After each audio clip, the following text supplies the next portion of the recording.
বরিশালের গৌরনদী উপজেলা খাঞ্জাপুরে বিএনপির নেতৃত্ব দাবিতে সমাবেশ। বরিশালের গৌরনদী উপজেলা খাঞ্জাপুর ইউনিয়নে 10 ডিসেম্বর বিকেল 5টায় প্রায় 1,500 ব্যক্তির মিছিল অনুষ্ঠিত হয়। এই সমাবেশে যোগ দিয়ে সমবেত হয়েছেন বিএনপির গৌরনদী উপজেলা সভাপতি সরোয়ার আলম বিপ্লব, সদস্য সচিব জহির সাজ্জাদ হান্নান, সিনিয়র যুগ্ম আহ্বায়ক বদিউজ্জামান মিন্টু এবং আরও স্থানীয় বিএনপি নেতৃবৃন্দ। সমাবেশে উপস্থিত বিএনপি থানার নেতারা তাদের দাবি ও চাহিদা নিয়ে আলোচনা করেন এবং দলের মধ্যে বিবেচনার আশ্বাস দেন। তবে এই সমাবেশকে নিয়ে গৌরনদী বিএনপির মধ্যে মিশ্র প্রতিক্রিয়া দেখা গেছে। গৌরনদী উপজেলার 7টি ইউনিয়ন রয়েছে, যেখানে কোনো খাঞ্জাপুর ইউনিয়ন থেকে এই সমাবেশ এবং দাবি তোলা হয়েছে তা নিয়ে প্রশ্ন উঠেছে।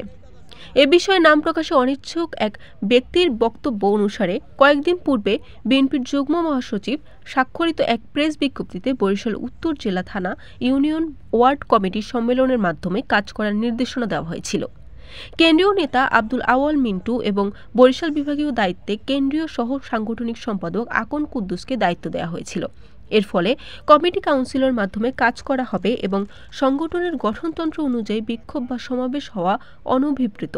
অনুসন্ধানী রিপোর্টে জানা গেছে, গৌরনদী উপজেলার আগুলঝাড়া 4 নেতার গ্রুপিং স্বীকার করেছে এবং তৃণমূল কর্মীদের বিভক্তির কারণে কোন নেতার মোশেহাবি করলে কে পদ পাবে সেই আশায় তারা বিভক্ত হয়ে নিজেদের গ্রুপের নেতার দিকে পদের আশায় চেয়ে রয়েছে। অন্যদিকে নেতাগণ তাদের ভোটের রাজনীতিতে নিয়োজিত হওয়ার জন্য আওয়ামী লীগ পুনর্বাসন সহ তাদের কাছে আগ্রহ বাড়াচ্ছেন। বর্তমানে গৌরনদী বিএনপির গ্রুপিংয়ের ফলে স্থানীয় জনগণের মধ্যে ব্যাপক প্রতিক্রিয়া সৃষ্টি হয়েছে। আরও জানা গেছে, জহির উদ্দিন স্বপন তার গ্রুপের লোক কমিটির অন্তর্ভুক্ত করতে আগ্রহী এবং তিনি সকল ইউনিয়ন কমিটির সম্মেলনের আগেই এটি সম্পূর্ণ করতে চান।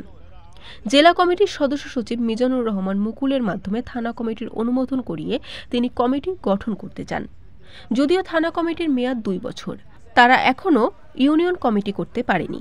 বর্তমানে কাউন্সিলর নির্বাচনের আগে 2-1 দিনের মধ্যে সকল ইউনিয়ন কমিটি ডিক্লেয়ার করার চেষ্টা চলছে, যার ধারাবাহিকতায় এই সমাবেশ সংঘটিত হয়েছে। স্থানীয় বিএনপির সদস্যদের ধারণা, জহির উদ্দিন স্বপন একক নেতা হওয়ার জন্য এই সকল কৌশল অবলম্বন করেছেন এবং তিনি সবসময় এমন পদ্ধতি অনুসরণ করে আসছেন। বরিশাল.নিউজ।